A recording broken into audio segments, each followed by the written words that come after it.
ערב טוב, ברוכים הבאים לוובינר ההשערה, והיום הנושא ההורים ישראלים ופלסטינאים יכולים לבנות יחד הצלחה כלכלית, והאורח שלנו הוא הווארד חיים גלקמן, שלום לכולם, תודה שהצטרפתם אלינו. אלה סדרת וובינר ההשערה שבו אנחנו מארחים אתכם, המשקיעות והמשקיעים של פרופימקס. השיחה הערב עם הווארד תהיה באנגלית, ולכן אנחנו מציעים תרגום סימולטני. The conversation with Howard will take place in English, and for your convenience, we are offering simultaneous translation into Hebrew.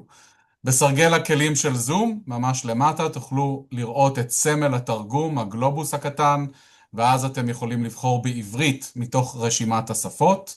לאחר מכן אתם תשמעו את התרגום הסימולטני בעברית, כרגע באנגלית, אבל תכף בעברית.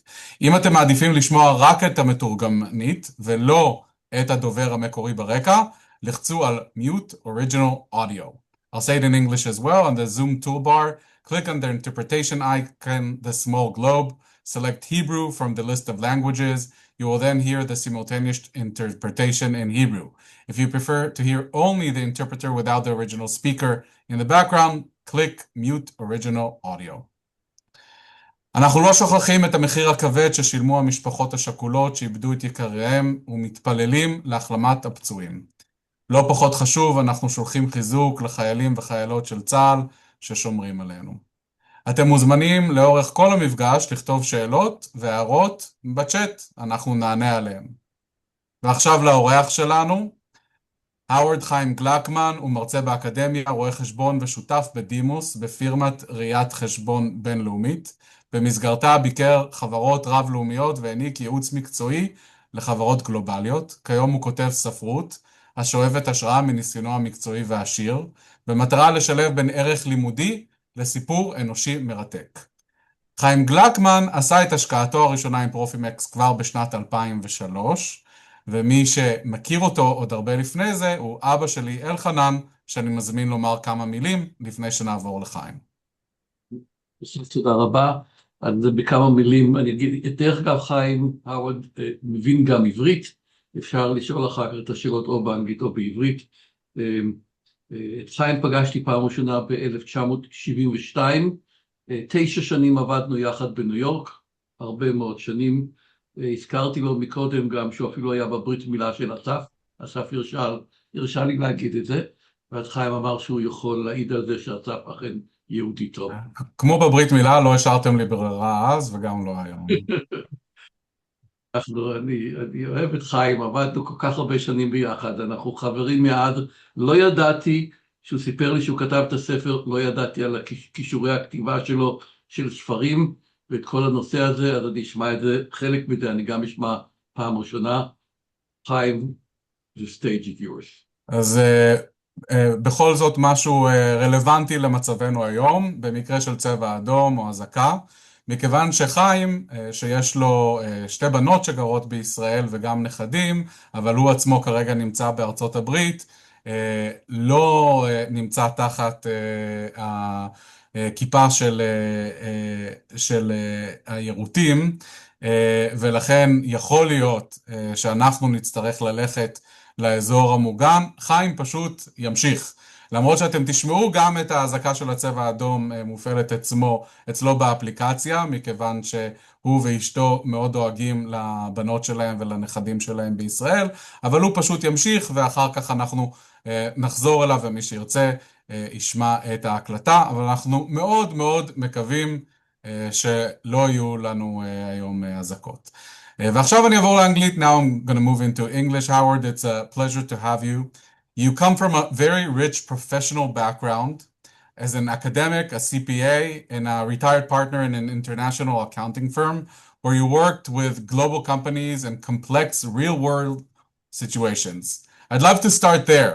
After such a long career in a professional world, what moved you to begin writing fiction, from all things, and what made this particular story the one you wanted to tell and to start with, because not many know there's another book you published and you're working on another one. Yes, thank you. Of course, first, my heart out to everyone in Israel. I'm not there now, but I have been there through various conflicts. so I know what it's like. And we, Klal Yisrael, and all the world, we wish you all the best and success in this endeavor. So yes, I had a whole career of working in auditing and tax work, and I've also taught accounting and taxation and auditing in some local universities. And I have written before. I have written, of course, multiple reports over the years, academic reports, and I did publish a article in a international tax journal going way back. So I know how to write to some degree. But to write a novel, that's an entirely different realm, which required a lot of work. The first novel, this is my first novel. It required a lot of work and a lot of editing, and I learned a lot. And I'm very happy and proud that the response for this book has been very positive. So why write a book like this? The you as a international professional auditor, you see a lot of things and you learn a lot of stories, and most of which you can talk about privately. You really can't really publish such things. But this particular story, I found it so unusual. And then I got involved in it. I wasn't just an observer. I ended up in the story. And I said to myself back then, and you're going back to 1999, 2000, 2001, I said, someday, if I ever have the time, this is a story I really would like to tell.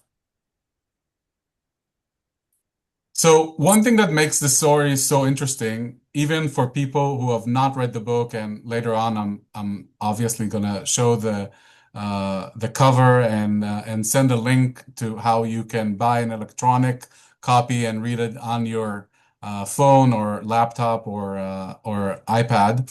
But it starts with a very human question, whether people from very different backgrounds can actually work together in a meaningful way. In your view, what makes cooperation between people with very different identities and experiences possible, and what tends to stand in that way? So we know there's a lot of challenges to do that. What stands in people's way, even if they have good intentions? I mean, we have a problem as human beings to kind of forget things and look at things fresh. We take our prejudices and our histories wherever we go. And I think the key and the key to the story here is when you either forget of that or you lay it completely to the side. So in this case, the main character of the story, which is an Israeli attorney, he professionally, he didn't look at Palestinians as anything more than any other client or any other person he would meet. And that allowed him to deal with them not as an Israeli to a Palestinian, but as one attorney to another client and another attorney. I personally had more my character in the story, which is not exactly me, but very close. I actually had a harder time. So when I found out that there's an Israeli attorney working, a Palestinian attorney working in an Israeli attorney's office in New York, I got very upset, and I wanted to tell him, look, said to him, you can't do this. It's not right. And he said, well, why not? I said, well, don't you know they're Palestinians? They're the bad guys. I mean, and he said, no, is that what you felt when you met this character? And I said, no, I didn't feel that at all. He said, well, when did you feel that way? I said, when I found out they were Palestinian. So he said, well, there you go. That you're drawing your prejudice into how you're looking at people. And if you can stop doing that, it changes everything. And that actually, he was very good at it. It took me and other people in the story, it took them a lot more time to reach that stage. So the book itself touches on serious themes like tension, prejudice, which you just told us about, ambition, maybe you'll tell us a little bit more about that, and personal conflict, but it also seems to ask whether people can move beyond those assumptions that they carry about one another. You just mentioned just the kind of like touching on it. Without giving away anything in the story, what were you hoping the readers and listeners today might think about when it comes to trust, misunderstanding, and human connections? Right. I mean, continuing what I just explained about laying your prejudices aside, the book raises questions about how people react to money and trust. So here you have, again, I really recommend whoever hasn't read the book to read the book, but it is a story of a Palestinian attorney coming to work in the office of an Israeli attorney in New York. So you have the issue of, well, why did they come? So initially, the Palestinian family needed legal work done by the Israeli attorney for a legal matter in Israel involving real estate.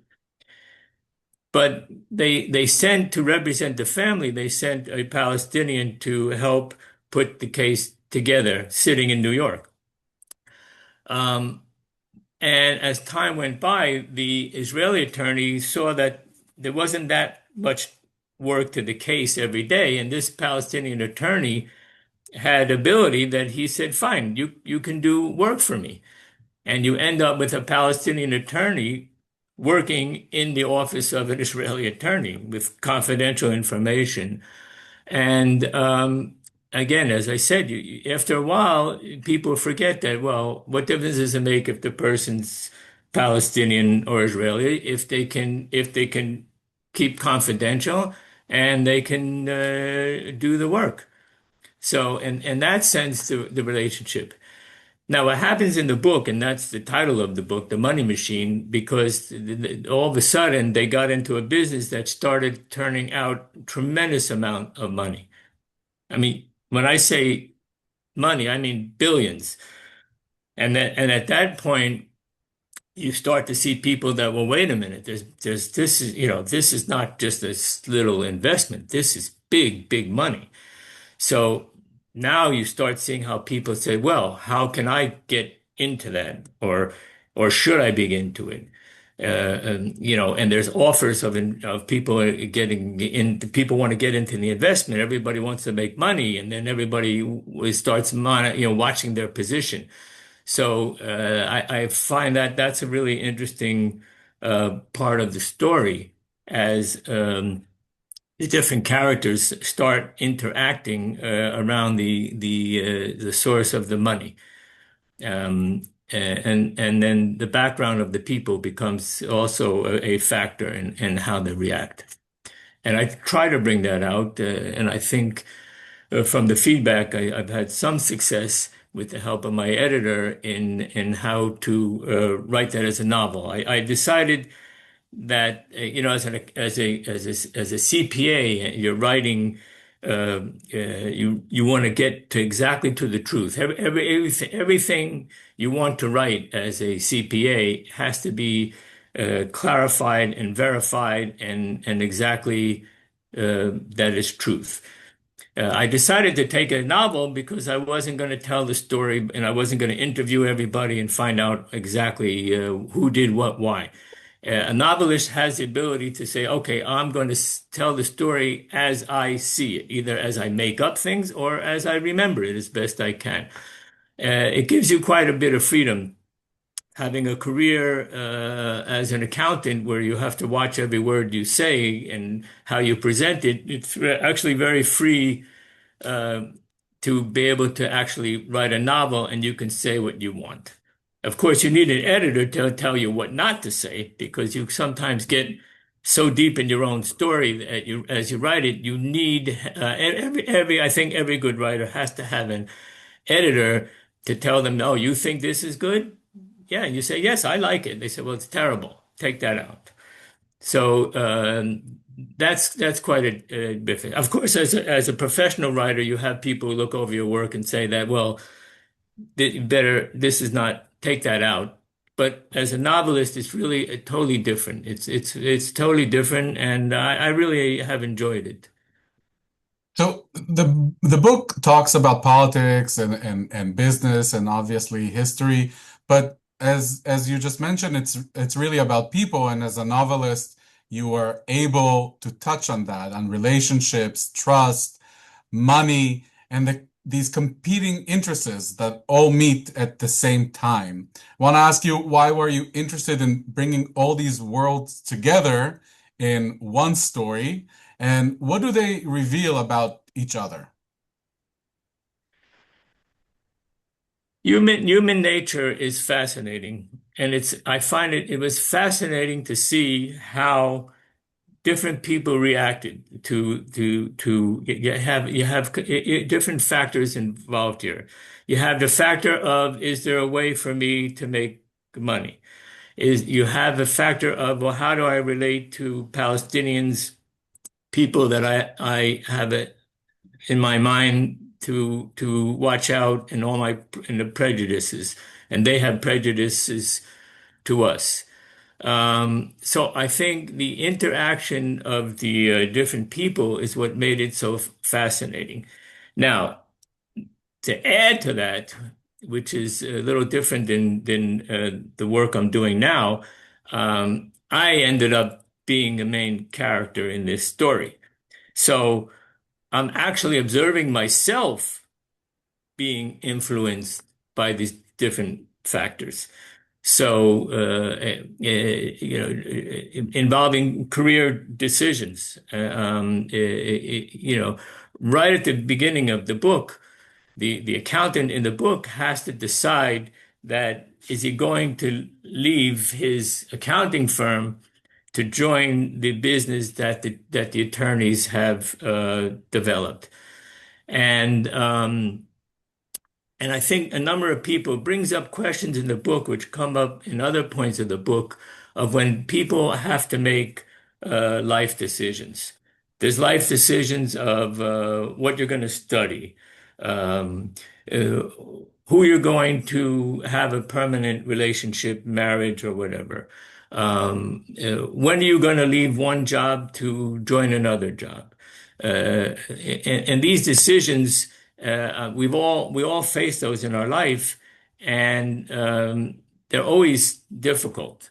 And you can't help but look back and say, well, could I or should I? What could have been? What should I have done? And you have to go forward, of course. But it's an interesting fact how that affects people, and I tried to bring a little of that out in the book too. When people make decisions, look at that. Well, why did I do that? Did I really have another choice? So I'm gonna hand it over to you now to tell us a little bit more about the book in a free form without my questions, and we'll come back in a little while and with a few more questions and maybe some questions from the participants as well. All right. I think one of the interesting things about the novel is because the people involved also had interesting side stories, which being that they're connected with the with Israel, that was very interesting. The story does get into the whole question of how do you make money from the stock market? The big business that the people that made all the money in the novel was from stock market transactions. And so there's a question of, well, first of all, is that possible? Are there people who kind of crack this mystique of the New York stock market and make millions? And the answer is yes, it does happen. I mean, it's not often that kind of progression can happen. But there are people who have developed different techniques that makes them much more successful in investing than in others. So there's into the story, it's very interesting how they built a model to kind of crack the stock market and turn it into very, very, very profitable for them in a short amount of time. So that's a theme in the novel. There's a discussion about the kibbutz crisis in Israel in the 1980s because one of the main characters was involved in that. And that's a very fascinating side story, whereby again, to briefly tell it, when the kibbutzim, obviously historically the kibbutzim began with their agricultural and their physical location, and everyone in the kibbutz was going to work physically. The big thing of the kibbutz was to physically work the land and make Eretz Yisrael, the Jews working the land. But as you move forward into the 1970s and into the 1980s, the kibbutzim began to develop commercial businesses and little factories. And they needed a lot of financing to do that. So there was government financing, and in the case of the book, this was some private financing that this lawyer was involved in, and everyone knows the story. Well, everyone who's familiar with the history, it's in the 1980s, it turned out there was a big gap between the ability of the kibbutzim to manufacture products and sell them worldwide and make money versus all the money that cost to develop those kind of factories. As opposed to the current period where you have the high tech, which can bring in and make a lot of money quickly, the kibbutz were working on more that they were building little factories and producing goods that they would sell. So that did not work, and as a result, the state of Israel had to step in and put a lot of money in, and there were a lot of investors lost a lot of money. And the lawyer in the book was involved in that, in a type of investing, which actually got him in a lot of trouble. That he ended up being arrested. He ended up being on the front pages of newspapers in Israel.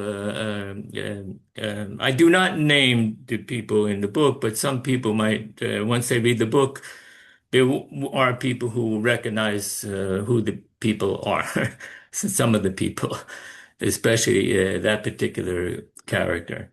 So that's an interesting side story. Now, another major theme in the book is fraud, because there are some frauds that occur that kind of affect the accountant in the story. So I think it's an interesting fact that not everybody thinks of, but auditors, and being a professional auditor, we auditors, we want to tell the truth, and we want to have accurate financial reporting. That is the goal of the CPA and the audit, to make sure it's done right. And the job of the auditor is, of course, to examine records to make sure it's correct. But auditing is not perfect. It's no more perfect than the Kippat Barzel, that to stop all the rockets coming in. You can build a perfect audit, you can have a perfect program, but sometimes the criminals who are doing fraud, and then are not necessarily criminals, but people who get involved in fraud, it's not always easy to find out. And one of the worries of every CPA who's doing auditing is that, well, what happens if I do an audit and in spite of that I did everything professionally correct, that if there's a fraud involved, they're going to say, well, why didn't you catch it? You're the auditor, you're the CPA. That's what I paid you for. So you have to catch the audit.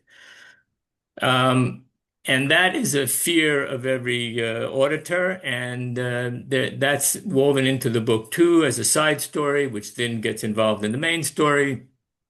That there's an incident with a fraud which affects the CPA, which brings us into another interesting theme in the book, which I find very interesting, is that what happens to people when major events sidetrack you. We all like to think that we can do multitasking, we can do one thing and do another thing, but we all know that that's not the case. So when you have a crisis at home, God forbid, that's going to affect how you're trying to do at work. I mean, in Israel today, people from speaking to many people, you're trying to carry on your life as if things are normal, and they're not normal at all. You have rockets flying and running to shelters, and you still have to carry on your business and make decisions. So are you able to make decisions? Well, yes. Does that tension affect your decision? Well, it does. So if you're making decisions, you better evaluate carefully, am I being affected? So in this story, the fact that there were frauds and the accountant had to deal with fraud started affecting his judgment and ability. With the lawyer, the fact that they became very good friends and a relationship between the two attorneys, the Palestinian and the Israeli, that clearly had an effect on the decisions that each of them were making major decisions, and the effect of that from these side events. So I find that very interesting, and that's also one of the reasons that I wrote that I felt I had to write this book, to bring out how that affects everyone.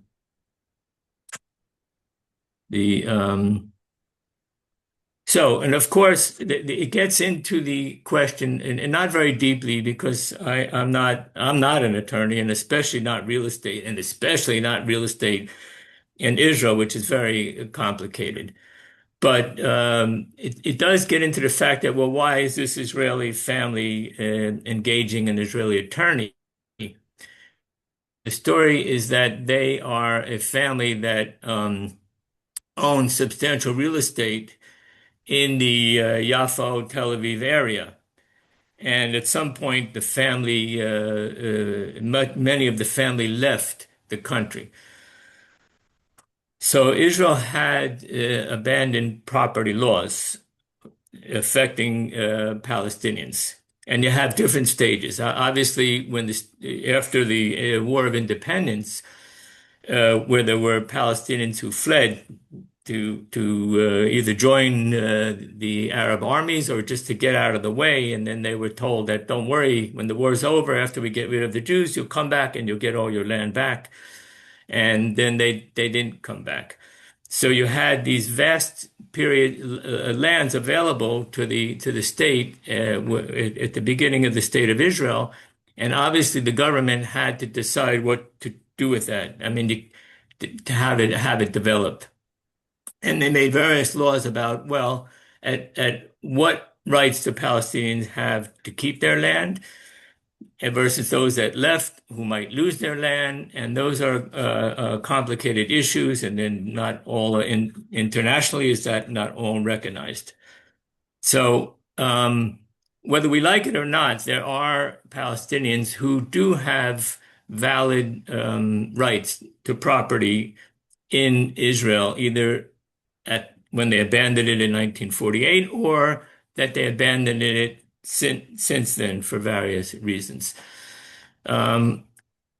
those will be complicated cases. And now in most situations, there's not going to be a solution to that issue until the entire Palestinian-Israeli conflict is so-called, I don't know if you'd call it settled, but if we ever see it actually settled versus agreed upon that we can go forward.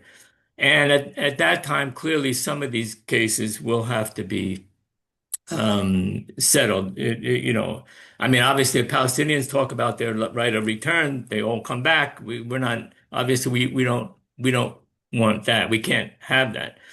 But are some Palestinians entitled to compensation for land they lost? Probably. And that'll have to be worked out. And that is the case that drew this Palestinian family into seeking an Israeli attorney. And there's a discussion in the book, a chapter in the book about how they made that decision and how did the Israeli attorney agree to accept that case. I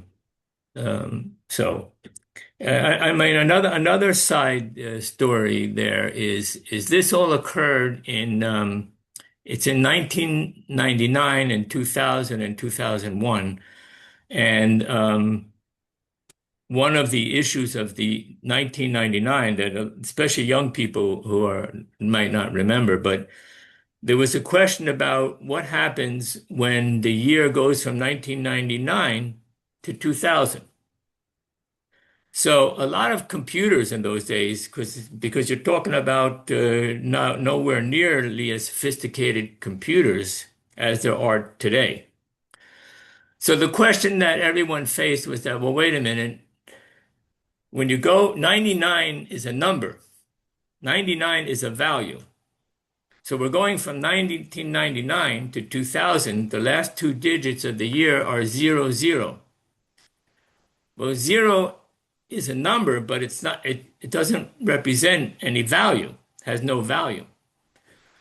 Now, many computers back in the 1980s, 1990s, for the year, they didn't put 4 digits because they were saving space. So they used 2 digits. So the year was whatever, 1980, 80, 1990, 90, 1999, 99. And the year 2000 would be 00. Well, that's very interesting because what if I have formulas where I have to divide or multiply the year? Well, you can't divide and multiply 0. So there was a fear that, well, computers that have that in there might crash. The software using those formulas might cause those computers to crash. And computer programming was not that sophisticated back then either. So a lot of times when they patched up programs, they didn't rewrite the program, they just kept adding patches. So it was feeling that there are a lot of computers that have that problem of 00 at the year 2000. And there were predictions that you could have a disaster. You could have total crashes of computers all over the world, that people are going to be stuck in elevators, that airplanes could crash or not be able to fly, that a nuclear missile could be sent by mistake because of this. So they decided that someone has to go into each computer, each software, and verify that they don't have that problem. And they called it the year 2000 problem. They shortened it to Y2K. So in the book, I have a discussion of that. And again, that's another side thing that distracted people then, because after everything, running your business and dealing with your family, you had to worry that, well, wait a minute, is my computer going to crash on January 1, 2000? And looking back, it's funny because nothing did crash, actually. I mean, maybe because of all the work they did, but it didn't turn out to be such a serious problem. But at the time, it was very serious. So I brought that into the book because, again, that was an issue that I think affected how people operate. It's just one more headache you have to deal with the decisions that the people had to make at the time.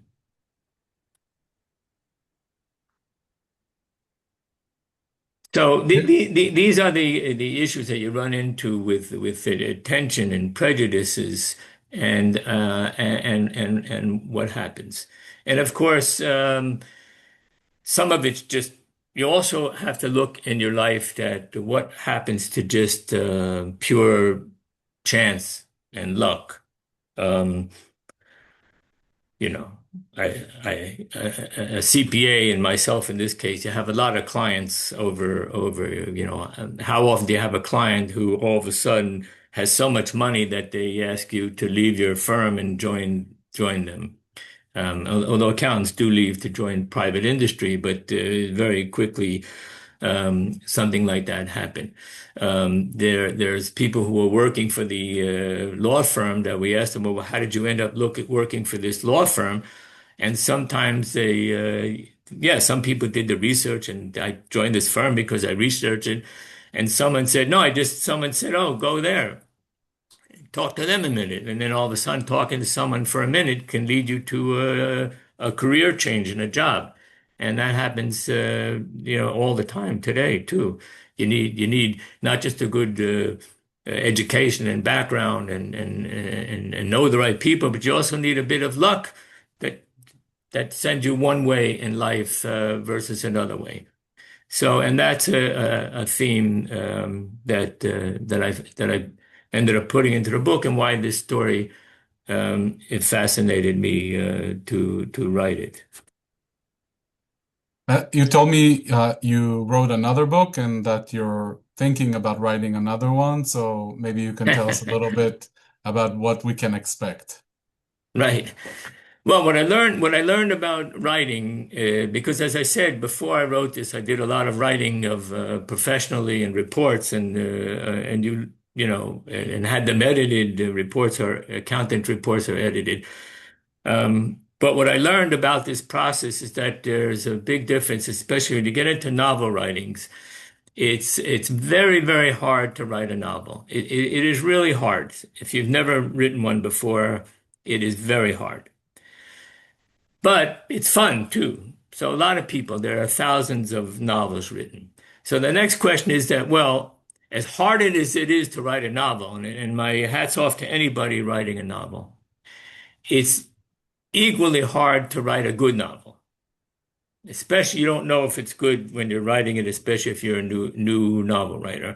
Very, very hard to write something good that somebody wants to read. That's why it's very satisfying that my book is getting such positive reviews, because I didn't know all the effort I put into it. Is anybody going to like it? I liked it, but is anybody else going to like it?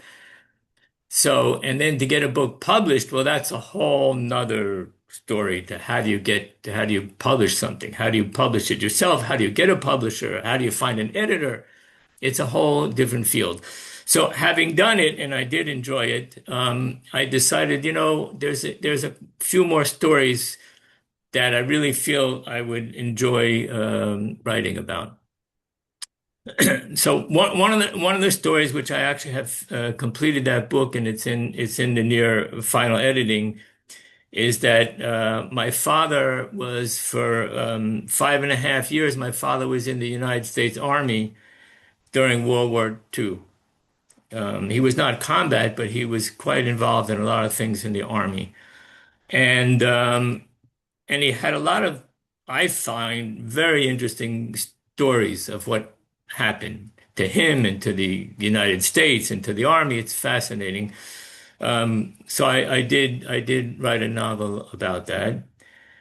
And the one I started working on now, which is going to be a bigger challenge, is the Israeli banking crisis of the 1980s, with the crash in 1983 of the bank stocks. And again, for younger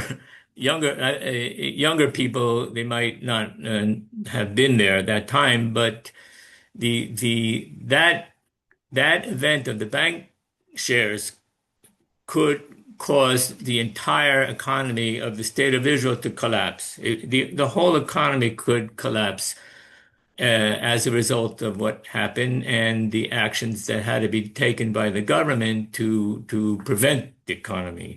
And everybody should know, or they should know, that what happened is that the state of Israel had to essentially buy all of the banks. All of the major banks in Israel were acquired by the state of Israel by guaranteeing the shares and essentially buying out all of the owners of the banks. And there were resulting investigations, and there were court cases. It was a major event, and there have been articles written about that event and analysis, economic analysis, why and how it happened. But I met a number of the people involved in that saga, and again, from a human viewpoint, I found it fascinating about how the different attitude of different people at that. So I'm going to, I hope, God willing, I'll have the strength and time to complete that project, but I'd like to write a novel about people involved in that event too. So that's my future projects for writing. Yeah. Yeah, go ahead. Well, for the most part, retired people like myself, we're doing this writing because we enjoy it, and we hope people who would read it will enjoy it. If there's profit on it, that would be icing, what they call icing on the cake. But honestly, I don't care if it doesn't make any money. My goal is to write something that people who read it would say, you know what, I really enjoyed reading this. I learned something, and thank you for writing it. And at least this current book, I must say, I'm really happy that I'm getting that kind of feedback, that I enjoyed reading it. I learned something, and thank you. A writer, that's heaven for a writer. So yeah, I think you might have answered the last question I wanted to ask, or maybe you have something to add to it, because the book, obviously it's about politics and money and history and people, but it also opens up to some broader life questions that I think many people can relate to, not just in the story, but in their own lives. Questions about luck, timing, preparation, and the choices that shape our future. So when people leave this webinar or when they read the book, what is one idea or reflection you hope that stays with them? Well, I mean, there's two different things. Because I have had lifetime experience as an American and Israeli. I think that they should really learn something about attitudes as an American and as an Israeli. That how do they see that in there? It's as opposed to the book. Obviously, the book I'm writing about World War II is strictly an American story. It's a Jewish story because my father was a Jew in the American Army, and there's a lot of that. But it's an American story. This story, and then the one I would hope to write about the banking crisis, that's American Israeli, very Israeli. So I would hope that people would come out of this and have some understanding of the Israeli attitude and Israeli American. And then, of course, I think, as we've mentioned already several times, that I think that the people reading the book, first of all, they should enjoy the story. Is it an interesting story that's well told, that I would like to know what happens? So like any novel that's successful at all has to keep the reader's attention. But I think the side stories we mentioned here, I think there's a lot to be gained from that. And that is some of the feedback that I'm getting from people. that they enjoy. They learn something about fraud. They learn something about the kibbutz crisis. They learn something about Israeli companies and Israelis operating in the United States. They learn something about the Palestinians and how they operate and think a little bit. So that's what I hope readers get out of the story. So I'm just sharing with the participants the cover of the book, and you can read it on your Kindle application, buying it on Amazon. Sorry, the number here is in rupees for some reason, but it's about $3 or $4. And I also posted a direct link to buying the book in the chat. And Howard, I want to thank you for your time and hope to see you soon in Israel. I'm sure your daughters and your grandchildren are even more eager to see you than we are, but we would be delighted to see you here as well. Thank you. We're looking forward to being. I always feel at home in Israel. Stay safe, everyone, and have a good night.